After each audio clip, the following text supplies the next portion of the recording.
किसी गांव में हरिदास नाम का एक व्यक्ति रहता था जो फल बेचकर अपना गुजारा करता था। माता पिता बचपन में ही मृत्यु को प्राप्त हो चुके थे, लेकिन उसके लिए एक छोटा सा मकान छोड़ गए थे। उसके पिता भी फल बेचा करते थे, इसीलिए अपने पिता के काम को ही हरिदास ने आगे बढ़ाया। उसकी मां ज्वाला देवी की पूजा करती थी। मरने से पहले वो अपने पुत्र हरिदास को मां ज्वाला के हवाले कर गई और अपने बेटे से कह गई, बेटा, मेरे बाद तुम ज्वाला माँ की पूजा कभी नहीं छोड़ना, यही तुम्हारी रक्षा करेंगी। मां के कहे अनुसार हरिदास अपने छोटे से मंदिर में मां ज्वाला की नित्य ज्योति जलाकर पूजा करके ही फल बेचने जाता था। जाने से पहले मां को एक फल चढ़ाना कभी नहीं भूलता।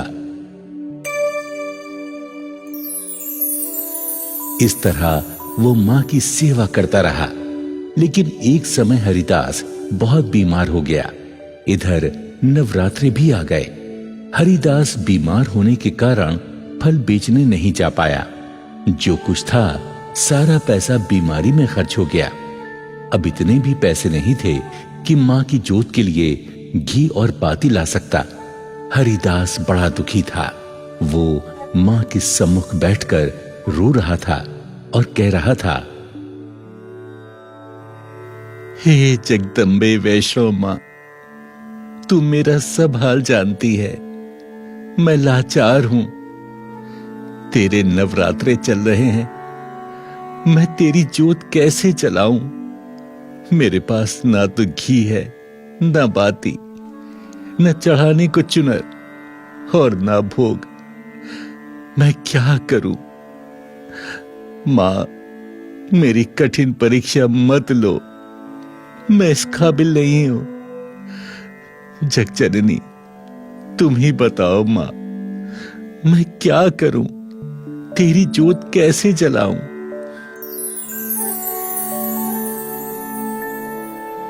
इस प्रकार हरिदास रो रो कर मां से प्रार्थना करते करते वहीं पर सो गया। तभी वैष्णो मां ने चमत्कार दिखाया।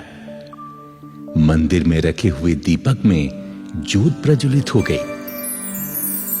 जब हरिदास की आंखें खुली तो वो हैरत में पड़ गया। मंदिर में जोत जल रही है और मां चुनर ओढ़कर मूर्ति रूप में मुस्कुरा रही हैं। हे मां, ये चमत्कार कैसा? बिना बाती ये जोत मेरे घर में जगमगा रही है। हे माता, तुम्हारी तस्वीर पर ये चुनर नहीं, ये कैसे संभव है?